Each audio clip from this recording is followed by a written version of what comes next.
В Якутске стартовала новогодняя акция «Елка добра». Специалисты управления общественных связей, молодежной политики окружной администрации города и представители общественной организации приняли участие в ежегодной благотворительной акции. В рамках акции каждый желающий может исполнить новогодние пожелания воспитанников столичных коррекционных школ и детских домов.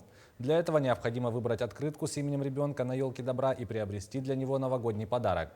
Отметим, за годы проведения акции в ней приняло участие большое количество людей. Благодаря этому исполнили желания многих детей. Новый год – это время волшебства и исполнения желаний. С особенным трепетом этого праздника, конечно же, ждут дети. И мы хотим, чтобы каждый из них стал в этот период еще более счастливым. Сегодня, по уже сложившейся традиции, мы открываем благотворительную акцию «Елка добра» и приглашаем вас принять участие в ней.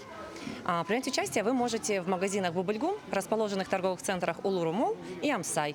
Давайте дарить добро вместе.